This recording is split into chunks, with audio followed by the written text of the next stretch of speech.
Hello friends, शैक्षिक प्रबंधन के अपने लास्ट वीडियो में हमने पाठ सहगामी क्रियाएं जो विद्यालय में होती हैं उनके बारे में पढ़ा था। उनका प्रबंधन कैसे करना है इसके बारे में पढ़ा था। हम अपने आज के वीडियो में बात करेंगे अभिलेख एवं आपदा प्रबंधन की। मतलब इस वीडियो में हम सिर्फ अभिलेख की ही बात करेंगे जो रिकॉर्ड्स विद्यालय में रखे जाते हैं। कौन कौन से रजिस्टर हैं जो एक विद्यालय में बनाए जाते हैं। ठीक है, उन रजिस्टर में किन चीज़ों का लेखा जोखा रखा जाता है। ठीक है, तो ये आज के वीडियो में हम पढ़ने वाले हैं। आपदा प्रबंधन हम नेक्स्ट वीडियो में पढ़ेंगे क्योंकि अभिलेख ही काफ़ी बड़ा टॉपिक है। ठीक है, इसमें कई सारे अभिलेख हैं, विद्यालय में लगभग 25 से 30 जो अभिलेख होते हैं एक विद्यालय रखता है। ठीक है, उसमें अलग-अलग चीज़ों की जानकारी रखी जाती है। ठीक है, तो हम आज के वीडियो में सिर्फ़ अभिलेख के बारे में पढ़ेंगे और इनमें मैंने जो प्रीवियस ईयर पेपर के कुछ क्वेश्चन्स देखे हैं, उसमें ये है कि इनमें जो क्वेश्चन्स बनते हैं वो कोई ना कोई रजिस्टर के बारे में पूछ लिया जाता है कि इस रजिस्टर के बारे में बताइए, 1 नंबर में पूछ लिया जाएगा। शिक्षक डायरी के बारे में बताइए, 1 नंबर में पूछ लिया जाएगा। ऐसे करके जो रजिस्टर्स होते हैं, उनके बारे में 1-1 नंबर में पूछ सकता है। ठीक है? और 2 नंबर में क्या है कि विद्यालय अभिलेख बताइए, अभिलेख के बारे में बताइए क्या होता है और उसके उद्देश्य वगैरह बताइए। तो ऐसे करके क्वेश्चन पूछे जाते हैं। ठीक है? तो इसमें कम से कम हमें 25 अभिलेख पढ़ने हैं, तो अच्छे से तैयार रखना। ठीक है? एक बार बस चीज़ों को रटना नहीं है, अभिलेखों के बारे में समझ लेना कि इसमें किस चीज़ की जानकारी हम रखते हैं। देखिए, कुछ अभिलेखों का क्या होता है कि वो तो नाम से ही पता चल जाते हैं। ठीक है? हेडिंग देख के ही पता चल जाता है कि इसमें किसकी जानकारी रखी जाएगी। कुछ के लिए आपको थोड़ा मेहनत करनी पड़ेगी, पढ़ना पड़ेगा। ठीक है, तो चलिए पढ़ लेते हैं। विद्यालय अभिलेखों से तात्पर्य ऐसे दस्तावेजों से है, जिनके द्वारा विद्यालयों में अध्ययनरत छात्रों की जीवनी, द्वारा संपर्क सूचना, शैक्षिक प्रगति, अनुशासन, स्वास्थ्य आदि की जानकारी मिलती है। साथ ही विद्यालयों की भौतिक संपत्ति, कर्मचारियों आदि के बारे में पता चलता है। ठीक है, देखिए रजिस्टर कई टाइप के बनाए जाते हैं विद्यालय में। कुछ रजिस्टर जो होते हैं वो स्टूडेंट्स के लिए बनाए जाते हैं, जिसमें स्टूडेंट्स के बारे में सारी जानकारी होती है, उनकी जीवनी होती है, शैक्षिक प्रगति उनकी कैसी है, अनुशासन में है कि नहीं है, स्वास्थ्य उनका कैसा रहता है, हाइट-वाइट वगैरह क्या है, सब चीज़ें हम नोट करके रखते हैं। ठीक है, तो उसकी जानकारी मिल जाती है। कुछ रजिस्टर्स होते हैं जिसमें विद्यालय के बारे में जानकारी मिल जाती है कि भौतिक संपत्ति क्या-क्या है, विद्यालय के पास कितने कमरे हैं, कितनी चेयर हैं, कितनी टेबल्स हैं। ठीक है, ये सारी चीज़ें पता चल जाती हैं और कितने कर्मचारी वहाँ पर काम कर रहे हैं, इसके बारे में भी पता चल जाता है। ठीक है, तो विद्यालय अभिलेख के बारे में अगर पूछा जाए 1 नंबर में कि किसे कहते हैं, तो आप ये लिख सकते हैं कि विद्यालय अभिलेखों से तात्पर्य ऐसे दस्तावेजों से है, जिनके द्वारा विद्यालयों में अध्ययनरत जो छात्र हैं, उनकी जीवनी द्वारा संपर्क सूचना, शैक्षिक प्रगति, अनुशासन, स्वास्थ्य आदि की जानकारी मिलती है। साथ ही साथ जो विद्यालय की भौतिक संपत्ति है, कर्मचारियों आदि के बारे में भी पता चलता है। ठीक है, इतना आपको लिखना है। फिर ओसाकते एक व्यक्ति हैं, इन्होंने क्या कहा विद्यालय अभिलेख के बारे में कि विद्यालय अभिलेख क्या है, एक आधिकारिक दस्तावेज है। ठीक है, ये चीज़ याद रखना कि विद्यालय अभिलेख एक आधिकारिक दस्तावेज है। पुस्तक एवं फाइलों में आवश्यक एवं महत्वपूर्ण क्रियाओं एवं घटनाओं की सूचनाएँ रहती हैं। ठीक है, इसमें जो अभिलेख हैं, इसमें क्या होता है आवश्यक एवं महत्वपूर्ण क्रियाएँ हैं और जो घटनाएँ उनकी जानकारी रहती है। ठीक है, चाहे वो किसी भी स्टूडेंट से संबंधित हो, ठीक है, कि उसका अनुशासन में है कि नहीं है वो अनुशासन में, या टीचर जो है वो सही से पढ़ा रहा है कि नहीं पढ़ा रहा है, उसका रिज़ल्ट कैसा जा रहा है, ये सब जानकारी इसमें रहती है। साथ ही साथ जिनकी विद्यालय कार्यालय में आवश्यकता होती है, जो ये फाइलें हैं या जो दस्तावेज हैं, इनमें महत्वपूर्ण जानकारी हम रखते हैं विद्यालय से संबंधित, ठीक है? और इसकी आवश्यकता सबसे ज़्यादा कहाँ पड़ती है? तो विद्यालय कार्यालय में पड़ती है, ठीक है? आवश्यकता के अनुसार ही हम इसका प्रयोग करते हैं और पुनः प्राप्ति की जाती है, ठीक है? पुनः मतलब अगर दोबारा हमें ज़रूरत पड़ती है, तो दोबारा इनका हम यूज़ करते हैं, ठीक है? तो ये ओशाक्ते ने कहा है विद्यालय अभिलेख के बारे में कि विद्यालय अभिलेख आधिकारिक दस्तावेज है, पुस्तकों एवं फाइलों में आवश्यक और महत्वपूर्ण जानकारियाँ रहती हैं, जिनकी विद्यालय कार्यालय में आवश्यकता होती है और आवश्यकता के अनुसार ही हम इसका प्रयोग करते हैं और उसकी पुनः प्राप्ति करते हैं, ठीक है? अब हम बात करेंगे विद्यालय अभिलेख के उद्देश्य कि क्यों हम मेंटेन करते हैं ये अभिलेख। ठीक है, क्यों हमारे लिए इतने ज़रूरी हैं, क्या ऑब्जेक्टिव होता है इसका? तो पहला है कि विद्यालय की प्रगति से संबंधित योजनाएँ बनाने में, ठीक है, हमें कोई भी योजना वगैरह बनानी, प्लानिंग करनी किसी भी चीज़ को लेकर, तो हमें पता होना चाहिए, उसके बारे में जानकारी होनी चाहिए और वो सारी जानकारी हमें किसमें मिलती है? अभिलेखों में मिलती है। दूसरा है कि छात्रों के संबंध में शिक्षकों द्वारा अभिभावकों को जानकारी प्रदान करना। अब मान लीजिए कोई टीचर मतलब पेरेंट्स आ गए किसी भी बच्चे के, फिर दूसरा पॉइंट है कि छात्रों के संबंध में शिक्षकों द्वारा अभिभावकों को जानकारी प्रदान करना। अब मान लीजिए कि आप कोई स्कूल चला रहे हैं, ठीक है, कोई पेरेंट्स आ गए किसी भी बच्चे के, उन्होंने पूछ लिया कि मेरे बच्चे की प्रोग्रेस बताइए कि क्या चल रहा है, कैसे पढ़ रहा है, तो आपको कैसे जानकारी प्राप्त होगी? ठीक है, आपने जो अभिलेख मेंटेन करे हैं, उसी से तो देखेंगे कि क्या रिज़ल्ट उसका रह रहा है, ठीक है, कैसा वो प्रोग्रेस कर रहा है, क्या गलतियाँ कर रहा है, क्या नहीं कर रहा है, अनुशासन में है कि नहीं। तो वो अभिलेखों से ही जानकारी मिलती है, तो इसलिए भी अभिलेख रखना ज़रूरी होता है। तीसरा है कि प्रधानाचार्य को विद्यालय के संचालन में सहायता देना, ठीक है, जो प्रधानाचार्य होते हैं, उन्हें संचालन में सहायता मिलती है, ठीक है, कि कैसे मेंटेन करना है विद्यालय को, कैसे प्रबंध करना है, ठीक है। तो ज़्यादातर हेल्प रहती है प्रिंसिपल को, ठीक है। फिर 4th पॉइंट है कि बालकों का वर्गीकरण, उन्नति एवं व्यवस्थापन में सहायता प्रदान करना, ठीक है। तो अभिलेखों के आधार पर हम क्या करते हैं, जो बालक हैं उनका वर्गीकरण कर सकते हैं, ठीक है, कि हमने क्या किया, कोई बच्चे अगर वीक हैं तो उनकी एक्स्ट्रा क्लास चलवा दी अलग से या उन्हें स्पेशल क्लास दे दी, या उनकी उन्नति के लिए और हम कार्य कर सकते हैं, ठीक है? और कोई व्यवस्था कर सकते हैं, उन्हें सहायता प्रदान कर सकते हैं। तो इसलिए विद्यालय अभिलेख की ज़रूरत पड़ती है, ये ऑब्जेक्टिव हैं विद्यालय अभिलेख के, ठीक है? इनकी हेल्प से हम ये सारी चीज़ें करते हैं। अब विद्यालय में अभिलेखों के प्रकार देख लेते हैं कि कौन-कौन से अभिलेख चलते हैं विद्यालय में। ये इम्पोर्टेंट क्वेश्चन है, ये आ भी चुका है कि विद्यालय में अभिलेख के प्रकार बताइए कि कौन-कौन से अभिलेख विद्यालय में यूज़ किए जाते हैं। सबसे पहले देखिए जो वर्गीकरण हमने किया अभिलेखों का वो 2 भागों 5 भागों में वर्गीकृत किया है। पहले सामान्य अभिलेख, ठीक है? अब सामान्य अभिलेख में कौन-कौन से आते हैं वो देख लेते हैं। तो सामान्य अभिलेख में लॉग बुक आ जाएगी, मात्र शिक्षक संघ आ जाएगा, ग्राम शिक्षा समिति आ जाएगी और अभिभावक शिक्षक संघ आ जाएगा। ठीक है? ये क्या है? ये सामान्य अभिलेख है। इन्हें याद कर लेना ये क्वेश्चन इंपॉर्टेंट है, ये आ चुका है, ठीक है? कि विद्यालय में अभिलेखों के प्रकार लिखिए। तो 5 प्रकार से हमने वर्गीकृत किया है विद्यालय के अभिलेखों को। पहले सामान्य अभिलेख आता है, जिसमें लॉग बुक, मात्र शिक्षक संघ, ग्राम शिक्षा समिति और अभिभावक शिक्षक संघ के बारे में हमें पढ़ना है। ठीक है? ये सारी पंजिका होती हैं, इनके बारे में हमें पढ़ना है।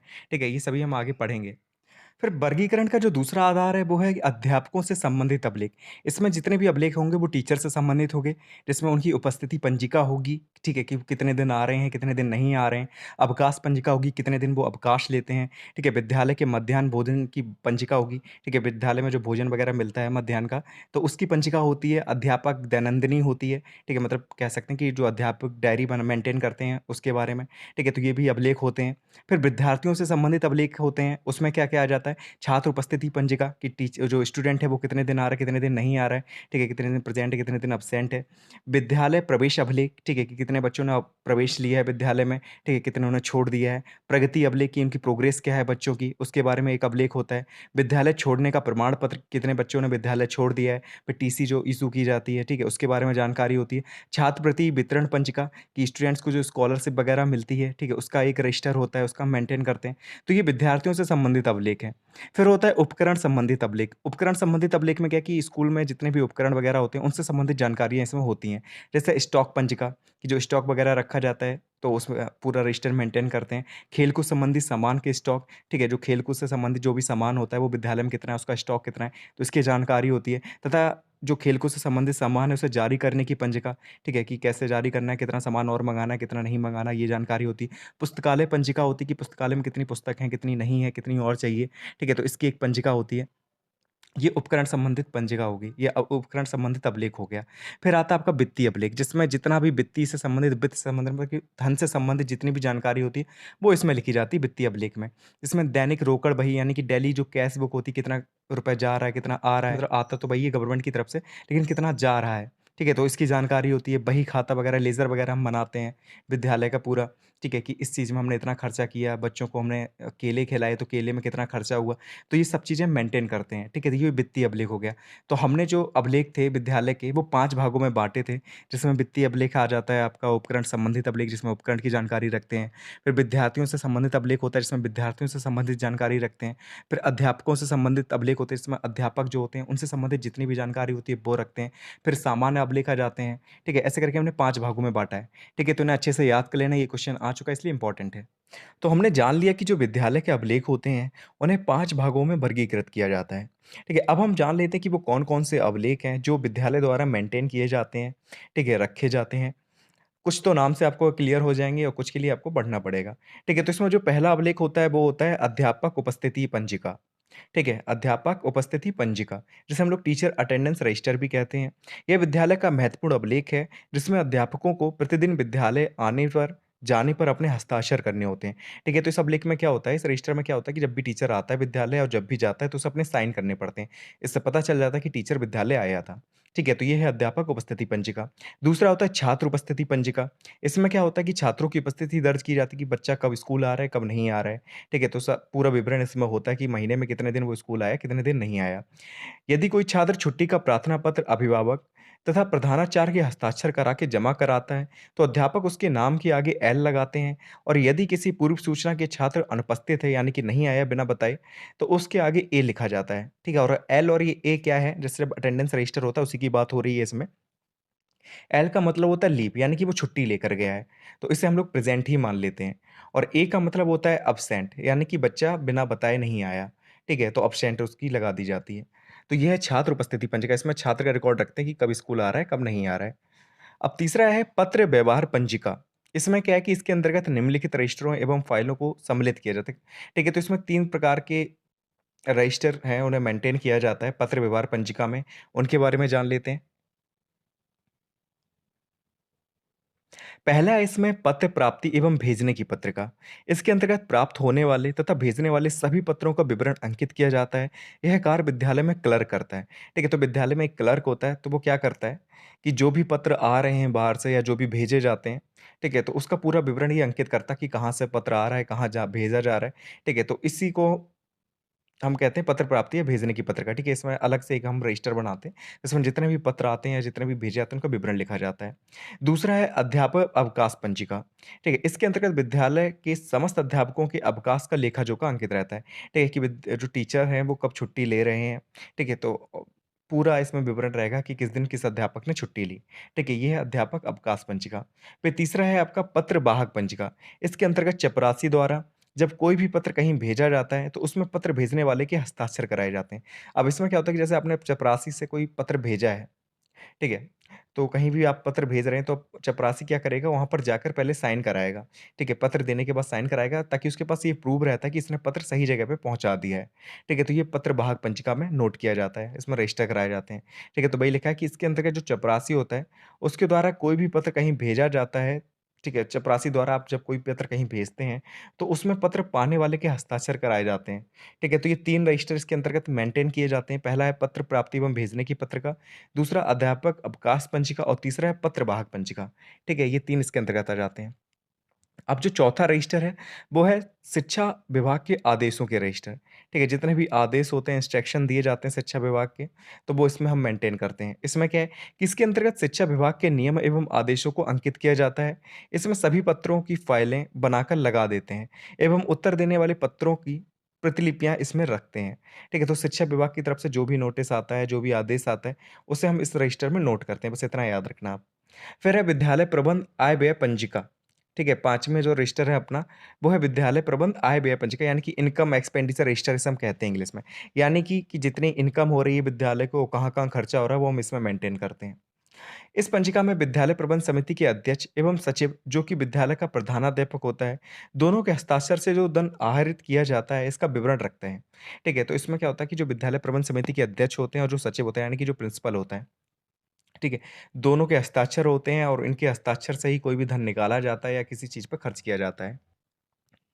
अध्यक्ष एवं सचिव वही धन आहरित करते हैं जो विद्यालय प्रबंध समिति के खाते में आता है।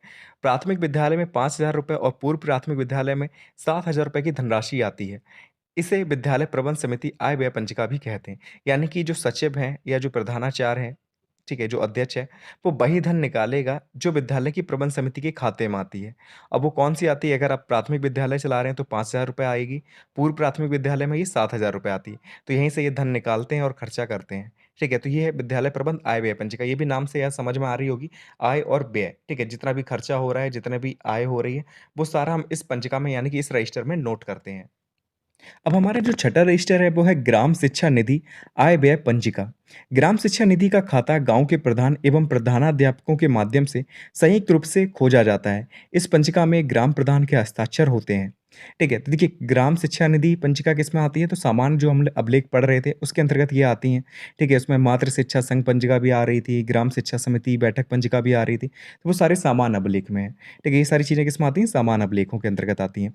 तो इसमें ग्राम शिक्षा निधि आय व्यय पंजिका में क्या है कि जितना भी खर्चा होगा, जितने भी इनकम होगी, ठीक है, वो सारा हम इसमें नोट करेंगे। लेकिन इसका खाता क्या होता है? तो इसका खाता जो होता है वो गाँव के प्रधान एवं प्रधानाध्यापकों के माध्यम से संयुक्त रूप से ये खोला जाता है। ठीक है, इसका जो खाता है, जो गाँव का प्रधान होगा और जो प्रिंसिपल होगा, उन दोनों के माध्यम से संयुक्त रूप से खोजा जाता है। और इसमें क्या होता है, पंजिका में ग्राम प्रधान होता है, उसके हस्ताक्षर होते हैं। ठीक है, जब भी कोई धन निकाला जाता है या मिलता है, तो उसमें गाँव प्रधान के हस्ताक्षर किए जाते हैं। मतलब वो करता है अपने साइन। फिर है ग्राम शिक्षा समिति बैठक पंजिका। ठीक है, अब इसमें क्या होगा, जब भी बैठक होगी, ठीक है, उसका पूरा विवरण लिखा जाएगा, जो भी बैठकें हो रही हैं, कब-कब बैठक हो रही है, ठीक है, तो पूरा विवरण हम इसमें लिखते हैं।